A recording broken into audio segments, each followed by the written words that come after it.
A Mônica, que é advogada, né?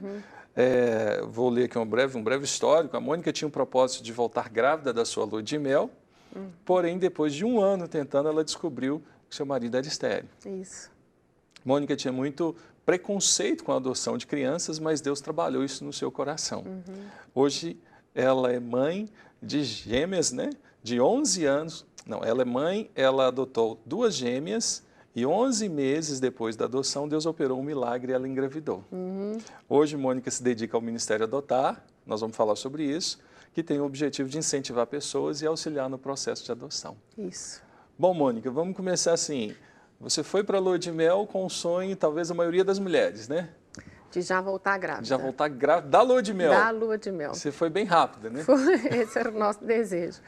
E aí eu voltei e não voltei grávida, né? Eu só voltei, mas sem a gravidez, e isso foi muito triste para nós. E 6 meses se passaram e nós resolvemos procurar. Nada, né? Nada. E cada mês era choro, era tristeza, porque o nosso desejo de ter uma descendência era muito grande, desde o início. E aí, quando a gente procurou, então, a médica, ela me falou, vamos fazer alguns exames, e eu pensei que eu tivesse algum problema para engravidar. Só que não, eu estava com todos os exames normais, e ela me falou assim, vamos pedir para o Renato fazer esse exame. Se tiver tudo ok, eu vou fazer alguns que são mais dolorosos com você. E aí, nisso, a gente descobriu que ele tinha ficado estéril. Ele havia ficado estéril? Como é que... do processo de você voltar de uma lua de mel, passaram-se aí 6 meses. Isso. É uma angústia muito grande, porque a cada mês... quando vem o processo lá de menstruação da mulher, é uma decepção, né? E a mulher, de um lado, se decepciona, ela não quer transmitir isso para o marido, mas isso acaba sendo transmitido. Todos os meses nós dois chorávamos. Ele também sofria muito com isso. A gente sofria, ficava naquela expectativa, né? Vai ser esse mês vai dar certo. Então, assim, eu falo que nesse período a gente passa por muitas fases, sabe? A fase da tristeza, a fase do choro, a fase dos questionamentos, a fase da comparação. E a gente começa, por quê, né? Aí você vê uma menina na rua grávida, fala, Deus, o Senhor deu para ela, não deu para mim. A gente só enxerga a criança, eu, por exemplo, assim, eu viajava, só enxergava mulheres grávidas. Depois eu só enxergava, assim, na praia as criancinhas com os baldinhos, com os brinquedinhos, pegava em vizinho, sabe, filha da vizinha, a cabeça vira, assim, quando vai num lugar público. Você vai numa festa de aniversário e aí... Aquele momento é um momento de choro. É muito triste, pastor. E você foi a primeira a procurar o médico? Aí eu fui pensando que eu tivesse alguma coisa, né? E aí os exames que eu fiz, tudo normal. E aí então ela falou, não, tem exames para você fazer, mas mais dolorosos. Então vamos ver com ele primeiro. Eu tinha certeza que não ia ter dado nada. E aí veio esse resultado, que ele tinha ficado estéril. Como é que o Renato reagiu a isso? Aí acho que ele ficou mais triste ainda, né? Porque para o homem, você sabe que para o homem é muito difícil, né? Eu passei por um momento assim com a Vanessa, com a minha esposa, mas logo depois foi um milagre, a gente não podia ter, veio a Esther. Mas para o homem é terrível, Mônica. Porque o homem acha assim, meu Deus, é melhor morrer, porque eu não posso satisfazer um desejo que a minha mulher tem. E assim, eu tinha durante um período era uma fixação, né?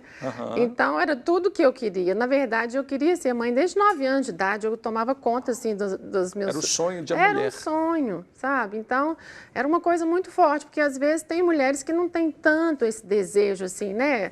Da maternidade tão aflorada, e eu tinha. E nessa experiência sua, você poderia ter, ele não. Como é que isso passou na sua cabeça? Vem conselhos assim dos mais absurdos nesse momento? Pastor, assim, para mim, eu passei 2 dias muito mal depois de receber esse resultado. É lógico que eu não questionei absolutamente nada com ele, era uma coisa só minha, interna. Mas eu pensava assim, no fundo, bom, agora eu não posso realizar o meu sonho por causa dele. Meu pai. Sabe? É uma coisa assim. É uma coisa Como que eu vou fazer? Eu sou normal, né, assim, nessa área, e eu nunca vou poder ser mãe, porque a adoção também não passava na minha cabeça, né? Então, era só aquela questão do filho biológico mesmo. Bom, eu nunca vou poder ser mãe. A culpa é dele. E a culpa é dele. E aí eu passei 2 dias assim. Mas eu não falei nada com ele. Nem pode, né?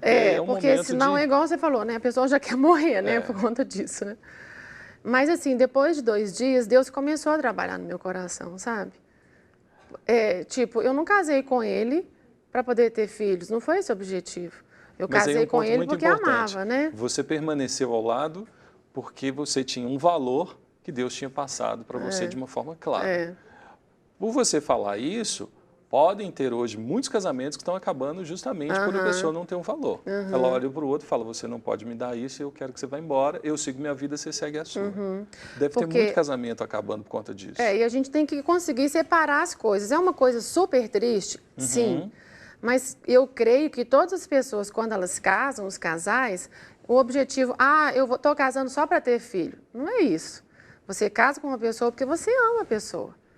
Não é? Então, assim, independente de qualquer coisa, esse amor ele não pode desaparecer, porque então, não é? O amor supera tudo, supera. Né? Até que a morte nos separe em qualquer momento. E aí, o preconceito existia no seu coração de adoção. Existia. Por quê, Mônica? Eu não sei falar muito bem isso, não, mas assim, a única referência que eu tenho desse preconceito era uma vez que eu era menina, estava assistindo filme à tarde, na televisão. E aí tinha uma moça que tinha ficado grávida e ela não queria o filho. E eu lembro direitinho a cena, ela estava jogando um jogo de vôlei, e aí a criança mexeu pela primeira vez enquanto ela estava nesse jogo de vôlei. Ela saiu do jogo e começou a dar uns socos assim na barriga, porque ela não queria. Ela não queria ter filho? Não, ela não queria. Era uma moça. Acho que, não me lembro, mas eu acho que ela nem devia ser casada, era uma gravidez indesejada. Eu não sei se isso me marcou, sabe? Essa cena ficou na sua cabeça? Assim, há pouco tempo eu lembrei, assim, desse filme. E o que passava comigo? Eu não sei quem que é a mãe, o que fez enquanto estava, né, a criança estava ali na barriga, quem que é o pai. Qual a herança que aquela criança ia trazer para você? Mas e se fez isso, se escutou aquilo, se viveu aquilo outro? Então eu tinha muito preconceito por isso, em relação assim, sabe? Mas é isso mesmo. E aí você partiu para... Quando foi esse rompimento assim de você deixar o preconceito e ir atrás da adoção? Eu liguei para um pastor, amigo meu, e contei esse caso para ele. Porque essa médica tinha me falado que eu poderia fazer um tratamento, não era nem inseminação artificial, era um outro tratamento. E eu sei que tinha as questões de guardar, pegava os 8 embriões, colocava 4 e congelava os outros 4.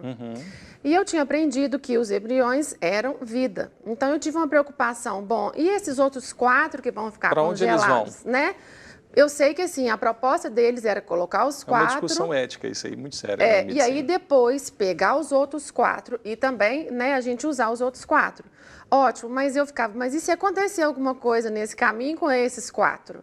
Eu tenho responsabilidade sobre aqueles embriões que são vidas. É vida. Né?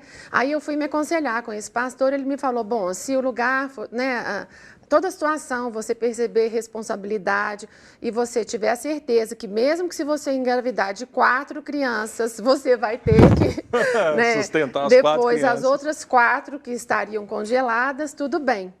E no final do telefonema ele falou Isso assim... é a fertilização in vitro? Não era, porque para mim não dava, eu esqueci qual que era o tratamento, que nem esse não dava para mim, por causa das taxas e da qualidade dos espermas dele. E aí, no final de tudo, ele falou assim, Mônica, mas tem uma outra solução também. E como era tudo muito novo para mim, eu pensei, ele já sabe um tratamento que eu não conheço ainda, né? E fiquei assim ligada para ver o que ele ia me falar. Você pode adotar uma criança. Ai, foi horrível aquele momento do conselho, porque era tudo o que eu não queria escutar. É como se você sentisse assim, pronto, eu assumo que eu sou fracassada. Tipo assim, não é meu a criança, né? A criança não é minha, não é meu filho, não tem nada a ver. E aí eu fiquei meio calada assim na hora, ele deve ter percebido, ele falou assim, olha, eu não posso te convencer, porque é só Deus que convence. O amor que você vai receber vai vir dele. E aí, assim, a gente terminou ali aquela conversa, eu, tá, tudo bem, e não quis mesmo nem levar para frente. Só que eu estava nesse dia no serviço do Renato, e aí eu falei para ele, desliguei o telefone e falei, olha, eu recebi esse conselho e tal, e para minha surpresa, Mônica, vamos adotar. Ele te deu maior força. Na hora. Aí eu falei assim, eu não posso fazer isso porque... Na verdade, eu não sabia se eu ia ter amor para dar para a criança.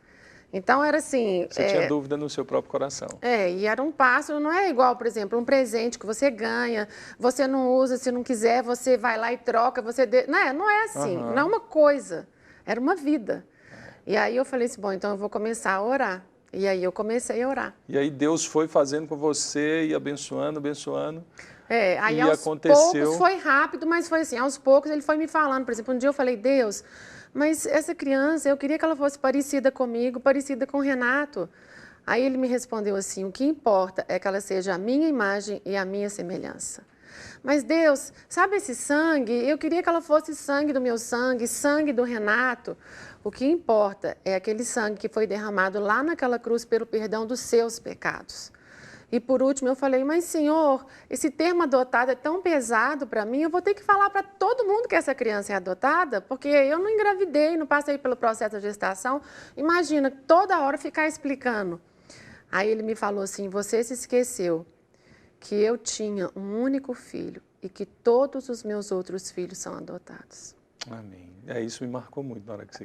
Aí não teve jeito, né? E aí vieram, você tem hoje 2 meninas aí, lindas. O meu sonho de consumo era ter gêmeas. Aí a gente entrou no processo de adoção para gêmeas, recém-nascidas, era o perfil nosso daquela época e tudo. E o prazo era mais ou menos, aproximadamente naquela época, uns 2 anos. E em 2 meses... Deus me deu a Isabela e a Gabriela, gêmeas, e com todo o perfil do jeito que assim eu sempre sonhei. Eu fui capelão no Colégio Cristão, as meninas lindas, me parecem com você. Todo mundo Quem fala olha isso. não fala que são, né? E ontem elas fizeram 13 anos. E passa rápido. 13 Agora, anos. para as famílias que vivem esse processo, o Ministério Adotar, ao qual você lidera, porque aí nasceu toda uma história, uma visão, e Deus te deu um trabalho, um projeto na Igreja Batista Lagoinha, que é o Adotar. E o Adotar hoje você ajuda famílias que têm exatamente essa dificuldade. Então, depois das meninas, 10 meses depois eu engravidei. E aí veio o Renatinho, que era tudo o que a gente queria, assim, na questão... Um milagre, porque o seu marido continuava com a mesma... ele é estéril até hoje. Mas só que a gente percebeu que o amor que a gente tem pelas meninas... É o mesmo que a gente tem por ele. Então, isso começou a fazer com que a gente influenciasse outros casais para adoção. E aí Deus foi colocando no meu caminho pessoas assim, sabe, que eu não conhecia, amigo da amiga, as próprias amigas. E aí elas começaram a adotar por causa do meu testemunho a princípio, pessoal. E logo quando eu entrei para a Lagoinha, eu tive a oportunidade, né, de estar trabalhando em algum ministério, né, o pastor Márcio me ofereceu. E eu falei, bom, seria então o Ministério Adotar. Que não existia. Não existia. E aí, o que o Ministério faz? Ele incentiva as famílias cristãs à adoção. Dentro disso, a gente quebra o preconceito das pessoas, dos casais, em relação à adoção. E em relação ao perfil da criança. Porque geralmente as pessoas querem, por exemplo, eu sou mais moreninha, eu quero uma criança que pareça comigo. O perfil número 1 do Brasil hoje é o bebê. Sendo que menina e recém-nascida. Não é só menino, é o menina. Sexo, é a cor, é a idade, é a quantidade, porque hoje também tem a questão de grupos de irmãos. Se você quer adotar mais de uma criança, o que eu aconselho? Vai para o grupo de irmãos, né? Porque hoje a lei tenta não separar os irmãos, né? Você tem três irmãos, você pode adotar os 3. Pode adotar os 3, porque às vezes o casal não quer ter filho único. E agora que ele vai passar pelo que eu estou entendendo, a adoção de bebê é muito mais difícil. Porque a maioria dos casais querem bebês. Só que não tem diferença, porque às vezes assim, eles têm medo. Porque é bebê, então a gente vai colocar do nosso jeito. Nós vamos ensinar desde do princípio. Sabe assim, aquela questão mesmo do moldar. Mas quem faz isso é Deus, né? Ele tem a criança certa, com o perfil certo para cada casal. Com certeza. Deus sabe o melhor, né? Sabe. Aí a pessoa confiar em Deus. É lógico, depender. E aí o trabalho do Ministério, você falou que o trabalho ajuda a quebrar esse preconceito, incentiva a adoção. Como é que você faz isso? Bom, eu pego com eles na palavra. Por exemplo, o casal tem que entender que a maioria deles, não todos, graças a Deus hoje isso já mudou, mas a maioria ainda tem um problema físico que impede a gravidez. Então eles têm que entender que essa é a motivação deles, eles chegam ali, é número 1. Por que você quer adotar? Porque meu marido tem um problema, eu tenho algum problema. Mas essa não pode ser a principal motivação. Tem que ser o amor. A principal motivação, eu falo que é o seguinte, um dia a adoção já entrou na sua vida. O céu é um lugar onde só vai entrar quem for adotado. Então, um dia, você se deixou ser adotado. E a adoção mudou toda a sua história. Onde você estaria se você não tivesse sido adotado? Como filho de Deus. Filho, por quê? Se a gente pega a Bíblia, para mim, Mônica, ela é de Gênesis a Apocalipse com um tema central. Qual? Adoção. Por quê? Porque em toda a história da humanidade, é Deus querendo ter relacionamento com o homem, mas não na posição de criatura, na posição de filhos. Que filhos são esses? Os filhos adotados. Então, nós temos que ser assim, imensamente gratos, porque a adoção já nos alcançou. Né? Ela já entrou na nossa vida, já transformou tudo. A gente tinha um destino. Porque ela entrou, nós somos transportados para outro destino. Eu creio que os pais saem dali falando, eu quero adotar todos. Né? E aí então, começa assim, a quebrar os paradigmas, os preconceitos. Olha, Deus, Ele deu o que Ele tinha de mais precioso. Qual foi o objetivo dele? Nos adotar. Jesus, Ele se deu. Ele obedeceu ao Pai e por amor a nós, Ele foi ali para aquela cruz. Por quê? Para que a família tivesse mais e mais filhos, para que ele tivesse mais e mais irmãos. O Espírito Santo nos convenceu. A Trindade operou em relação à adoção. Porque eu não sei em relação às pessoas, mas a mim. Poderia vir qualquer pessoa, Mônica, você está no pecado, Mônica, você não tem relacionamento com Deus. Mas o Espírito Santo um dia me alcançou e me convenceu e eu me deixei ser adotada. Então, tudo isso você mostra que uma adoção é, em primeiro lugar, um ato divino. Exatamente. E a gente tem que ser grato. Não foi tão bom para nós a gente ser adotado? Então, os pais compreendem que eles não foram primeiros a fazer isso, os primeiros. E aqueles que talvez eles mais questionam, sendo Deus, esse mesmo escolheu nos adotar. Então, a gente tem um VT no ponto para a gente assistir que conta um pouco a história de adoção. Vamos assistir, depois a gente fala mais sobre isso. Manuela, de apenas 6 meses, é a realização de um sonho para os pais, depois de todas as tentativas para ter uma menina, que resultaram nos 4 filhos. Ana Flávia e Renato decidiram escolher o sexo antes da gravidez. Eu fiz uma inseminação artificial, a princípio deu certo, eu fiquei grávida 3 meses e meio, eram 2 meninas.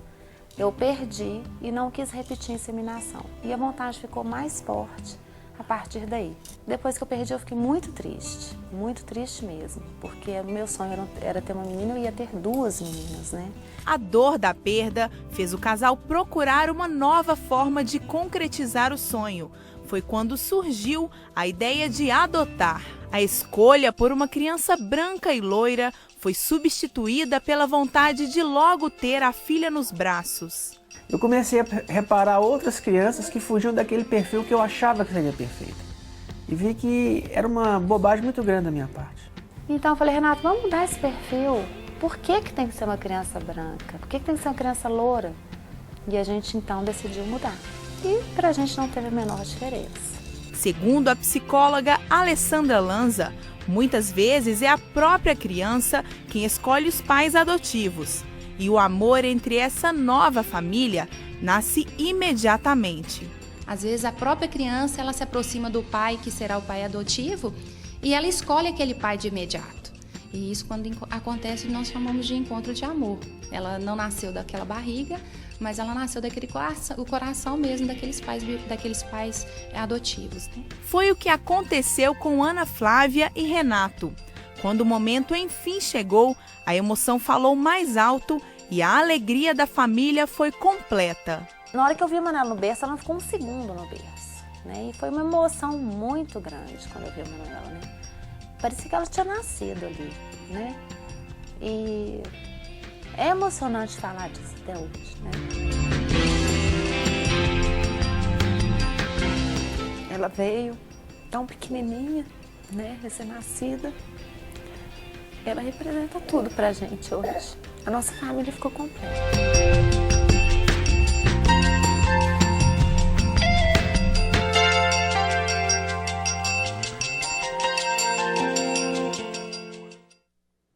Mônica, que história linda! Ana Flávia e o Renato, eles são casais nossos lá do Ministério eles Adotar. passaram pelo Adotar? Sim, nós acompanhamos e foi uma bênção. Vamos falar sobre o Ministério Adotar? O tempo passa muito rápido, Mônica, quando a gente fala de coisas boas. E, por exemplo, eles são um casal que procuraram adotar. Qual o procedimento para procurar o adotar? O que a pessoa precisa fazer? Entrar em contato conosco, né? 3429-9400, ou então por e-mail, adotar@lagoinha.com, e a gente faz um agendamento, porque aí lá eu vou explicar toda a parte espiritual, toda a parte jurídica, encaminhar para o juizado e começar... Você auxilia também na parte, vamos falar assim, não é jurídica, mas você...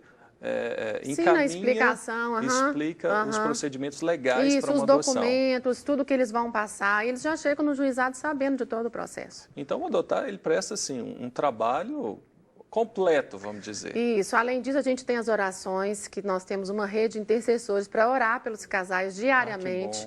A gente dá telefonema para, e aí, tá tudo bem, faz oração com os casais. Nesse processo de uma pessoa entrar com o papel e solicitar adoção, já aconteceu de algum casal engravidar nesse período, nesse processo?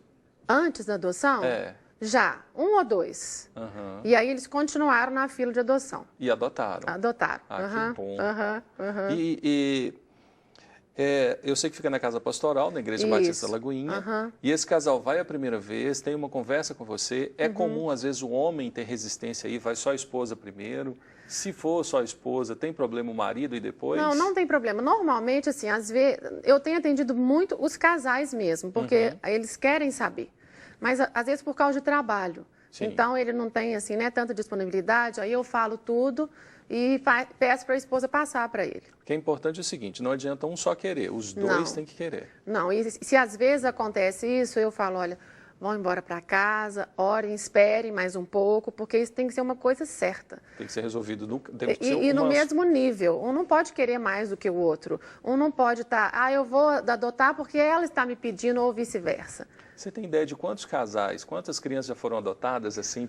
Através do Ministério, quase 60 crianças. 60 crianças? E hoje a gente trabalha pouco tempo tem o quê? 6 anos o adotar? Não, tem 3 anos. 3 anos, mãe? 3 anos, É muito pouco tempo. 3 anos. A gente trabalha com mais de 210 casais que estão na fila do juizado. E é um ministério muito novo, né? Então, eu acho que os frutos estão maravilhosos. Olha, eu acho que eu acredito que a sua agenda vai encher muito. Amém. E o programa Mente Aberta, a minha proposta para esse programa é exatamente isso. São as pessoas terem uma mente aberta para determinados assuntos. Eu sei que o assunto adoção é muito fechado. E muitas pessoas resistem a isso. Em alguns momentos por vergonha, preconceito, uma série de circunstâncias. Mas eu vejo a sua alegria e o ato de você quebrar um preconceito, assumir isso, a forma como Deus te ensinou sobre adoção, foi tão forte na sua vida que você criou um ministério, criou um projeto de adoção para auxiliar famílias e hoje mais de 60 crianças já encontraram um novo lar. Por enquanto. E vai vir muito mais, né, Mônica? Amém, amém. São muitos na fila de espera. Tem alguma dica que você pode dar para as famílias, para nesse momento de conflito, de crise, como você vivenciou, procurar ajuda? Ou quem pode procurar ajuda, se é só da Igreja Batista Lagoinha, se é de fora, se é de outros lugares, outros estados até onde a gente atende casais do Brasil inteiro. É mesmo? Aí quando é de fora a gente faz o atendimento pelo telefone mesmo, né? Mas não é da Igreja Batista da Lagoinha. Isso. São para aquelas famílias que querem ter uma descendência santa, vinda de Deus, bênçãos de Deus. É só nos procurar que a gente está abertos. Que bom, Mônica. Eu queria que você deixasse uma mensagem assim, para que a pessoa abrir a mente aberta, falar, abre sua cabeça. Você pode falar para essa câmera aqui. Se nós somos adotados, por que então não adotar? Um dia, Deus olhou para Maria, olhou para o José e escolheu esse casal. Não foi fácil ser o pai e a mãe de Jesus, porque Jesus foi adotado por José aqui nessa terra. Mas Deus acreditou nesse casal e esse casal obedeceu. E quando a gente anda hoje mais um pouquinho na história, a gente chega no nosso tempo. Da mesma maneira que ele escolheu José e escolheu Maria, ele está procurando outros casais que vão obedecer. Isso é uma missão, que vão ter um chamado nessa terra, que vão resgatar essa criança e vão fazer toda a diferença na vida da família e na vida da criança, principalmente, impactando outros casais. É dar uma continuidade desse resgate que aconteceu conosco, adoção.